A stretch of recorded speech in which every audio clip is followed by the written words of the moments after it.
and welcome to my channel. This is your girl, Mommy So True. I am so blessed to be here today to share this real, deep video with you today. If you're new to my channel, hello to you. Welcome in. Make sure to take a moment to subscribe if you haven't. Join this community of people who are thriving, who have survived and are surviving going through narcissistic abuse. And so, like the video if it resonates, if you learn something from it, if you have something to share, something on your mind, as I am talking about being a 33-year-old living with complex PTSD, also known as CPTSD. And this is a result from childhood trauma, a lifetime of narcissistic abuse starting from a child for me. You've probably heard what PTSD is. Maybe you have heard of CPTSD and may not know the difference, but I'll talk a little bit about it today because the intention on this channel is for me to share my journey going through surviving narcissistic abuse and, also sharing my experience as I continue to recover and stay on this journey of healing, as many of you are watching this channel. Thank you so much again for being here. And also know that I am certified as a life coach to help you get to where you want to be post narcissistic abuse, toxic relationships, and just really becoming the best version of yourself. I am a support for you because of my own experience as well as the knowledge that I've obtained because I've been a product of my environment. So guys, I just want to talk to you because, like the title reads, I am 33 and I live with complex PTSD. What I mean by that is, like I said, it stems from childhood for me. And it's been prolonged, chronic emotional abuse. And what that does to our bodies is pretty drastic. It's pretty damaging. And for me, thank God that I discovered a lot of this years ago and I've been able to seek the necessary help, just trying to stay on course with healing for the past few years. And so I'm saying that to let anyone know who might be struggling with a lot of what I'm talking about, struggling with, overcoming childhood abuse and now living as an adult and maybe struggling in your adult life because of childhood abuse and childhood trauma. This is a real thing. This is really, really realistic. It's very painful to know that the people that brought you into this world failed you as a child. When you're failed as a child, it affects your adulthood severely. And sometimes a lot of us were able to, highly function through life until we get to a certain age and a certain point. A few marriages later, we're lost. We feel stuck. We're not understanding the sense of emptiness, worthlessness. We're not understanding the reason for anger, the reason for triggers, the reason for our sensitivity. And so through my transparency, I want to help you understand why it's important to know this information and thrive on this healing journey. Because knowing this information validates that none of this was your fault. You are not some damaged person that's unrepairable. You are not some severely broken being that nobody wants. That is untrue. A lot of this puts negative thoughts into our mind. And I've been there. I've been that young lady who just, man, I dwelled in negative thinking. That was all I knew. Because narcissistic abuse, especially from childhood, it trains you to take the blame and take the fault for all of the shortcomings in the family, for your mom's anger, your mom's inconsistency, your mom or dad, their unstable moods. They may have mental disorders. They may have had addictions, alcohol, drugs. They may have been sexual. They may have been just very violent, physically abusive, just very verbally abusive, always insulting you. Nothing you ever did was enough. As a child, when you live in that type of a chaotic environment, that type of unsafe place where your family never addresses feelings. If you try to bring up feelings or show feelings, it becomes a punishment. When you grow up under this type of pressure, there are some things that happens as you grow, as you develop, and as you continue on in your adult life.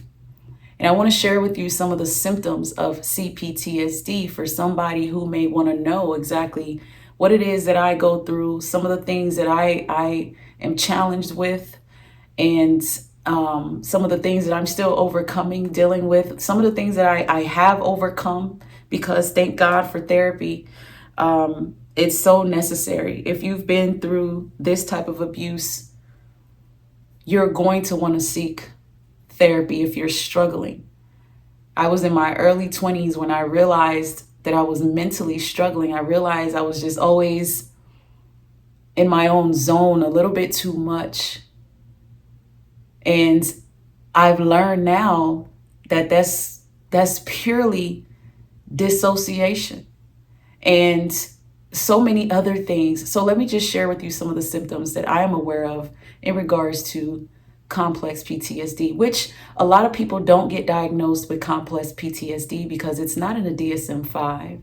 PTSD is, and so, you can go to a doctor after a traumatic event and they will diagnose you with PTSD. This is typical for people who have fought in wars, people who have dealt with domestically violent relationships for a while. Complex PTSD is a lot more severe because it's been abuse that's been happening for a long period of time, like decades, years, and the trauma never gets released. It never gets healed. It adds on. It adds on. So people with complex PTSD are victims of extreme emotional abuse because they end up going into situations, relationships, trying to be fixers, trying to be peacemakers, and they end up becoming more and more disappointed, which adds to the problem. And it adds to the complexity of the post-traumatic stress disorder that's already there. One of the number one signs associated with complex PTSD is having unexplained medical problems. For me, one of mine till this day has always been a problem with sweating. Now it could be a little hereditary because I know that my father has this similar sweat trait. But when I tell you mine is so extreme, it's so extreme that now there's a name for it called hyperhidrosis. But when I've gone to doctors and shown them the severity of my sweat, it's typically in my palms and my feet. Their jaws hang open. It's unexplainable how a person can sweat in one place like that, to the point where I could probably drip a whole bucket of sweat when I'm triggered in a certain way. My anxiety gets riled up. If something isn't sitting well with me, if I'm put in a spotlight and I get really shy, because I suffered with a lot of shyness as a kid, that too, hearing harsh criticism That used to do it for me because I grew up in that type of environment, and it would just emotionally dysregulate me to the point where I would shut down, I would numb up. I mean, complex PTSD is exactly what it sounds like. It's complex. So the unexplained health problems without clear cause of why you're having it, what's going on. This has been issues with my menstrual cycle growing up. When I was, I think, maybe 15 or 16, I started having severe issues with ovarian cyst. It was unexplained. Nobody understood it. They didn't know why it was happening. And it was a constant struggle, like off and on in my young adult life. And it just never made sense. And that's just some of the more severe health issues that I've had that were unexplained, including migraines and headaches that I dealt with throughout high school and half of my college career. It was just unexplained headaches and migraines. And no one ever knew why. Sometimes it didn't matter what type of medication I took, it just wouldn't go away. I would have to sleep it off. Then we have substance use and addictive behaviors. I've shared on this channel before that I've struggled majority of my adult life struggling with smoking weed. And I'm gonna say struggling because it used to be me abusing it in a more addictive way than me knowing and understanding what marijuana is, what it does for you, the health benefits, the pros, the cons, all that stuff, and becoming more responsible with it as an adult. But back in my college days, and even in my in the last few years, it became a chronic addiction because that's how I was regulating my emotions. Some people are dealing with alcohol or become alcoholics, functioning alcoholics, but not because they're narcissist or narcissistic, but because they have complex PTSD and they are trying to regulate emotions that they don't know how to express, or are imprisoned with those emotions and don't have a safe place or a safe people around to be free in how they feel. And for people with complex PTSD, having substance abuse disorders and addictions and using that to cope eventually does not help anymore. It does not help anymore. It gets to a point where it actually dysregulates your emotions than help you regulate them. Then you have depression and anxiety or other mental illnesses that you've had challenges with throughout your life. Struggles back and forth here and there, because of falling into deep depression. Maybe a relationship doesn't work out. Maybe someone says something to you that triggers a deep wound. Maybe someone does something to you that you just aren't able to express and you fall into depression, or your triggers cause you to become anxious. And so you're constantly dealing with therapists. You've been put on mood medications and things like that. These are signs that you have complex PTSD because of narcissistic abuse. Being attracted to unavailable, abusive, and destructive people is a sign of having complex PTSD because of narcissistic abuse that stems from childhood trauma. Being attracted to the bad guys, the bad girls, being attracted to people who treated you like the people that you grew up with, the abusers that you had growing up. It becomes normal to like toxic things. And this becomes a habit for someone who has complex PTSD. So a lot of times people talk to me about, hey, why do I keep falling into the cycle of having a narcissistic relationship, or finding narcissists in my life, and I don't want that. I'm not trying to be in that. Yeah, because you have all of this complex post-traumatic stress, because complex PTSD, it dysregulates your judgment. You're not able to properly judge. You're not able to take time and be patient to see and understand people for who they are. You're quick to move. You're fast to fall in love and things like that. This is all signs of complex PTSD, which takes me to the sign of having fear of abandonment which makes you stay in those negative relationships. People with complex PTSD tend to make it okay to be in a negative relationship, and it doesn't have to just be a romantic partner. This could be friendships. You'll make it okay. You'll find reasons to keep the relationship because you rather have somebody than not have any friends. You rather have a relationship than to be alone because you've dealt with being alone for so long that, you encounter these relationships with people and you don't plan on letting them go. Then there is the emotional and brain regulation that comes with complex PTSD. And this is what I was mentioning earlier, the feeling of numbness and just spacing out and zoning out. I have dealt with this my entire life. I still deal with it. It's so bad. It's so severe. I don't think that there's any form of therapy or treatment that can really take that away from me.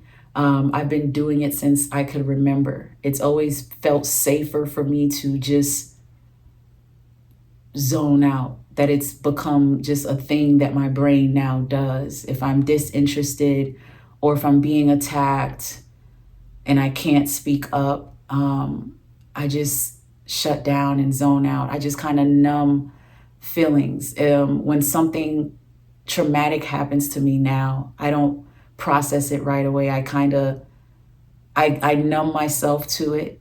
It takes me a few days to actually feel something about something bad that's happened to me.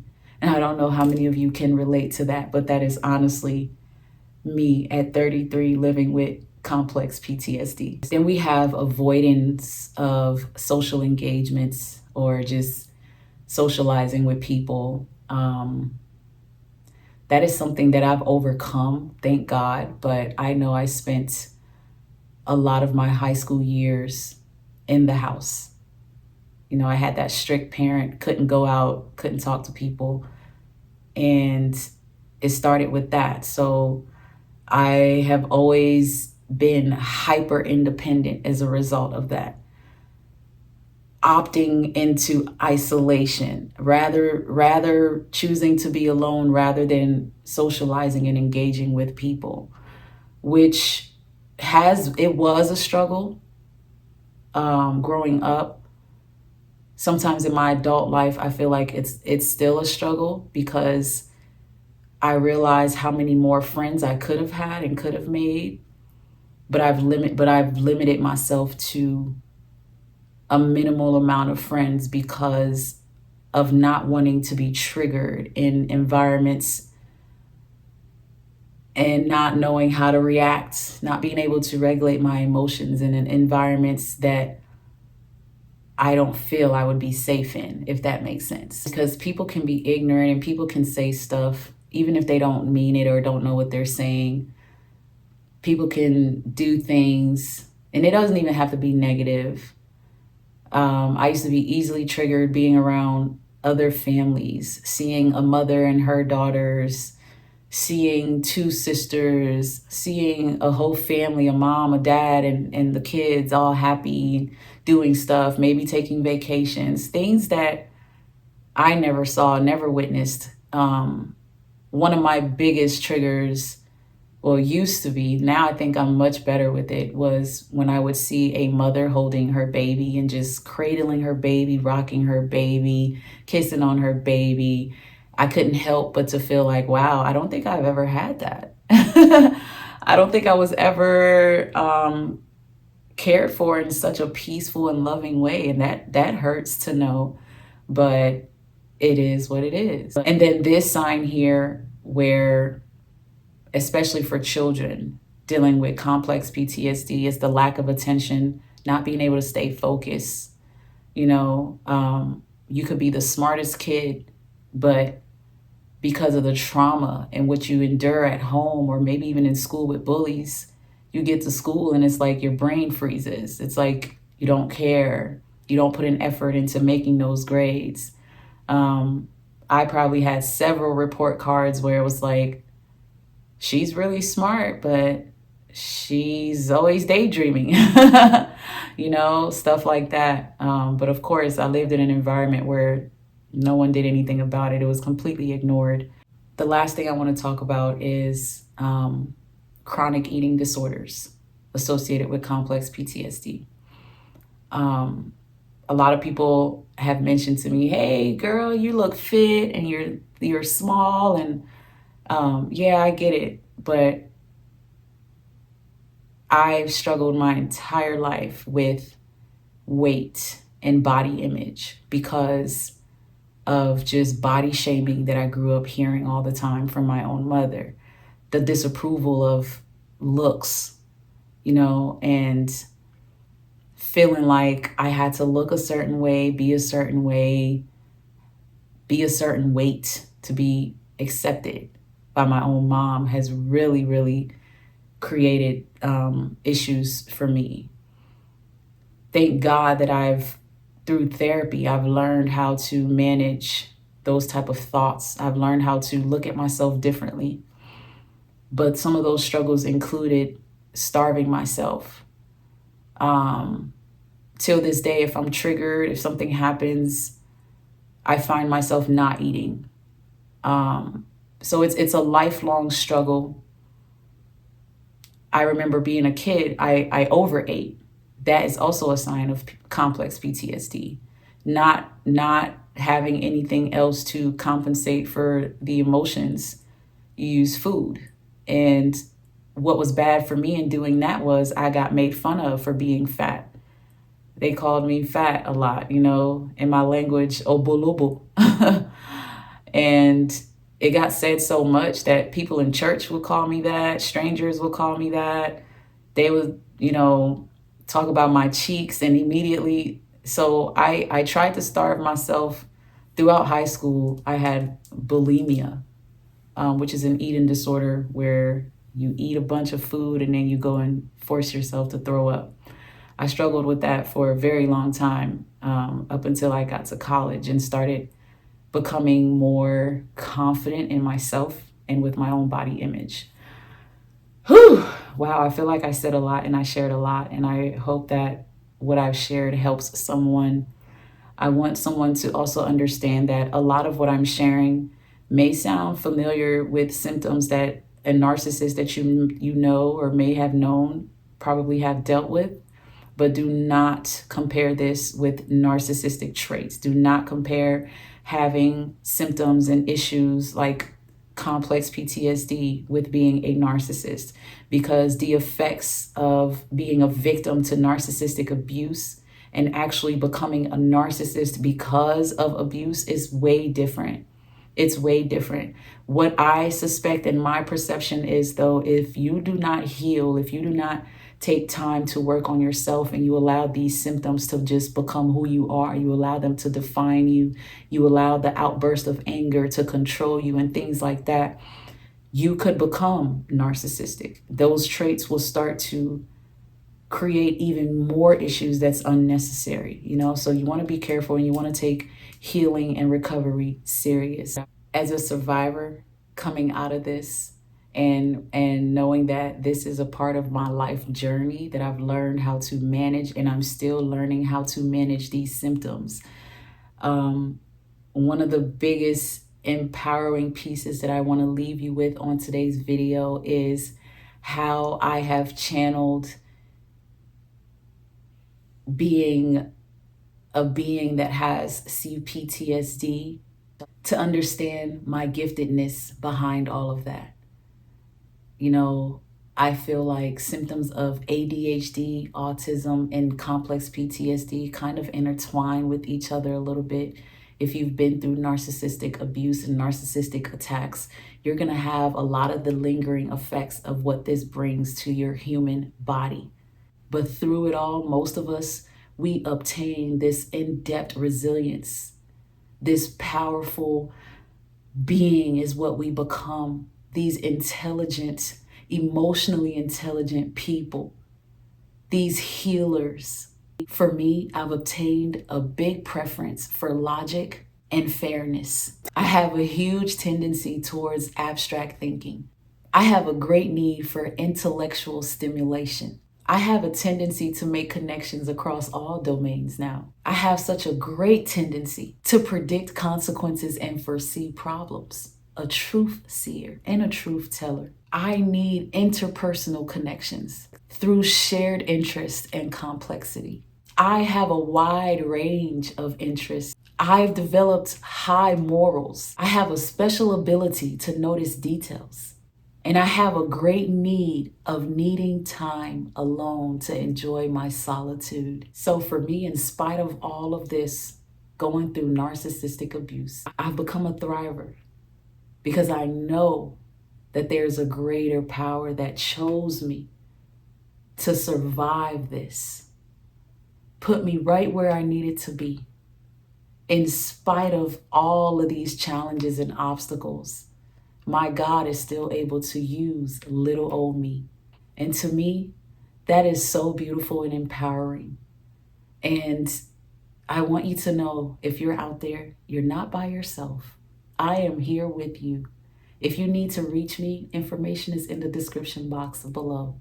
Thank you for watching, guys. I appreciate you listening to me as I share my experiences and the knowledge behind what I know and some of my struggles and what have been some of my struggles now at the age of 33. A lot of things make a lot more sense to me now. Being intentional about my healing is just everything for me. And the more I go through relationships that bring conflict in my life or relationships that now wake me up, I am noticing my issues, my errors, but I'm also noticing how much I've grown and how much I am growing, because I used to never notice it. I used to never see it. So now I'm choosing not to see. I'm choosing to not ignore things. I'm choosing to not, self-reflect. I'm choosing to not go backwards too, so this is a healing journey. This is a healing channel. I thank you for listening. Shout out to all of my new people and my day one subscribers as well. Much love to you guys. I will see you soon. Stay blessed. Take care. Until next time, beautiful people.